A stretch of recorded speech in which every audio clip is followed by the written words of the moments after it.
بسم اللہ الرحمن الرحیم۔ السلام علیکم ورحمۃ اللہ۔ اسلامی تحریک کے دلیر ترین حاکم سلطان صلاح الدین ایوبی رحمۃ اللہ علیہ نے آج کے دن مصر کی سلطنت سنبھالی تھی۔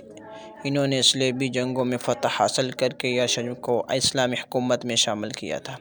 یروشلم بیت المقدس کا دوسرا نام ہے۔ سلطان صلاح الدین ایوبی نسل کردہ تھے اور 1138 میں کردستان کے اس حصے میں پیدا ہوئے تھے جو کہ اب عراق میں شامل ہے۔ شروع میں وہ سلطان نور الدین زنگی کے یہاں ایک فوجی افسر تھے۔ مصر کو فتح کرنے والے فوجی میں سلطان صلاح الدین ایوبی موجود تھے اور اس لشکر کے سپہ سالار شیر قوہ سلطان صلاح الدین کے چاچا تھے۔ مصر فتح کرنے کے بعد انہیں مصر کا حاکم مقرر کیا گیا تھا۔ اس زمانے میں انہوں نے یمن بھی فتح کر لیا۔ سلطان نور الدین زنگی کے انتقال کے بعد سلطان صلاح الدین ایوبی نے زنگی خاندان کو ہٹا کر خود تحت نشین ہوئے۔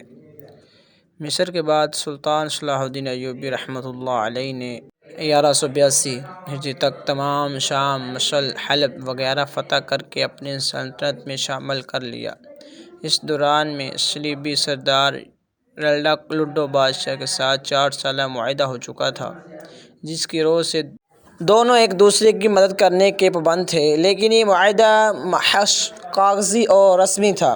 صلیبی بستور اپنی اسلحہ انگریزوں میں مصروف تھے اور مسلمانوں کے قافلوں کو برابر لوٹ رہے تھے۔ اسی دور میں سلطان صلاح الدین ایوبی رحمۃ اللہ علیہ کے پاس ایک عجیب مقدمہ لایا گیا۔ وہ مقدمہ سلطان صلاح الدین ایوبی رحمۃ اللہ علیہ کی زندگی کا سب سے مشکل ترین مقدمہ تھا، کیونکہ وہ مقدمہ شریعت کے حوالے سے تھا۔ اب سلطان صلاح الدین ایوبی رحمۃ اللہ علیہ کے لیے ایک بہت بڑا چیلنج تھا، لیکن خوش قسمتی سے سلطان صلاح الدین ایوبی نے اپنے بچپن سے لے کر جوانی تک بڑے بڑے مدرسوں میں مدارس کی تعلیم حاصل کی ہوئی تھی، اور اپنی تعلیم اور قابلیت کی وجہ سے سلطان صلاح الدین ایوبی رحمۃ اللہ علیہ نے اس مشکل مقدمے کا چند ہی لمحوں میں بڑی آسانی سے فیصلہ کر دیا۔ وہ مقدمہ کچھ اس طرح تھا کہ یمن کے ایک چھوٹے سے گاؤں میں 2 بھائیوں کی شادی تھی۔ وہ ایک معزز خاندان سے تعلق رکھتے تھے اور اس کے خاندان میں پسند کی شادی کو برا سمجھا جاتا تھا، اس لیے اپنے خاندان اور ماں باپ کی رضامندی سے ان خاندانوں میں شادی کی جاتی تھی۔ دونوں کی شادی کی گئی اور جب رخصتی ہونے کا وقت ہوا تو موسم اچانک سے خراب ہو گیا اور آسمان پر بادل چھا گئے۔ ہر طرف اندھیرا ہی اندھیرا ہو گیا۔ اسی الجھن میں ان دونوں کی دلہن آپس میں بدل گئی اور ایک بھائی اپنی بھابھی یعنی اپنے بھائی کی بیوی کے ساتھ اس نے رات گزاری اور دوسری کے ساتھ اس طرح ہوئی، یعنی دونوں نے اپنی بھابھیوں کے ساتھ رات گزاری اور شہادت کی وجہ پر یہ خبر صبح گھر والوں کو ملی تو گھر میں قہر مچ گیا اور لوگ توبہ توبہ کرنے لگے۔ آہستہ آہستہ یہ بات پورے یمن شہر میں پھیل گئی۔ ہر بندہ اپنی اپنی رائے دے رہا تھا۔ کوئی کہہ رہا تھا کہ یہ بہت بڑا گناہ ہو گیا ہے، کوئی کہہ رہا تھا کہ نکاح ٹوٹ گیا، کسی نے کہا کہ یہ دائرہ اسلام سے خارج ہو چکا ہے، حتیٰ کہ بعض لوگوں نے یہ تک فتویٰ دے دیا کہ جس شخص نے اپنی بھابھی کے ساتھ زنا کیا، اس مرد کو اس عورت کو قتل کر دیا جانا چاہیے اور اس کی لاشیں عبرت حاصل کرنے کے لیے چراہوں میں لٹا دی جائیں۔ کوئی کچھ کہہ رہا تھا اور کوئی کچھ۔ اسی خاندان میں ایک بزرگ رہتا تھا۔ اس نے مشورہ دیا کہ اس مقدمے کو لے کر ہمارے عظیم الشان سلطان صلاح الدین ایوبی رحمۃ اللہ علیہ کے پاس لے کر جانا چاہیے اور وہی مقدمے کو حل کر سکتے ہیں، کیونکہ یہ مقدمہ اپنی نوعیت کا ایک عجیب و غریب مقدمہ ہے اور ہر بندے کی اپنی الگ الگ رائے ہے۔ کوئی فتویٰ دیتا ہے، کوئی کچھ کہتا ہے، پھر وہ لوگ یہ مقدمہ سلطان صلاح الدین ایوبی رحمۃ اللہ علیہ کی عدالت میں لائے۔ سلطان صلاح الدین ایوبی کو مکمل واقعے کے بعد بتایا گیا تو سلطان صلاح الدین ایوبی نے تھوڑی دیر سوچنے کے دل میں خیال کرنے لگے کہ یہ میری زندگی کا پہلا مقدمہ ہے جس سے مجھے نہایت ہی سوچ سمجھ کر اسلامی شریعت کے مطابق حل کرنا ہے، تاکہ کسی کو یہ نہ لگے کہ ہمارے ساتھ زیادتی ہوئی ہے۔ اسلام کے قوانین کو مد نظر رکھ کر سلطان صلاح الدین ایوبی رحمۃ اللہ علیہ نے گہری سوچ میں ڈوب گئے۔ پھر اللہ تعالیٰ سے مدد مانگتے ہوئے تمام دربار اور دولہک کے خاندان والوں کو مخاطب کرتے ہوئے کہا کہ یہ واقعہ کوئی دنیا میں آج پہلی دفعہ نہیں ہوا، یہ واقعہ پہلے 2 مرتبہ اسلام کی تاریخ میں ہو چکا ہے۔ اس کے بعد سلطان نے کہا کہ میں اس واقعہ کی روح سے اس مقدمے کا فیصلہ کروں گا۔ دربار میں موجود تمام لوگ بڑے حیران و پریشان ہوئے کہ اب سلطان پتہ نہیں کس واقعہ کی روح سے ہمارا فیصلہ کرے گا، کیونکہ اکثر لوگ تو اس واقعہ کے بارے میں جانتے ہی نہیں تھے۔ ہر کسی کے دل میں عجیب و غریب خیالات اور وسوسے آ رہے تھے۔ پھر سلطان نے وہ واقعہ سنایا شروع کیا اور کہا کہ ایک شخص نے بڑے دھوم دھام سے ایک ساتھ اپنی 2 بیٹیوں کی شادی کی ولیمے کی دعوت پر تمام اعیان ورباغ موجود تھے۔ معصر بن کرم، حسین بن صالح صفوان ثوری اور امام اعظم ابو حنیفہ بھی شریعت دعوت تھے۔ لوٹ بیٹھ کھانا کھا رہے تھے، اچانک صاحب خانہ بدوش گھر سے نکلا اور کہا غضب ہو گیا، زفا کی رات عورتوں کی غلطی سے بدلی ہوگی، یعنی جس عورت نے جس مرد کے پاس رات گزاری وہ اس کا شوہر نہیں تھا۔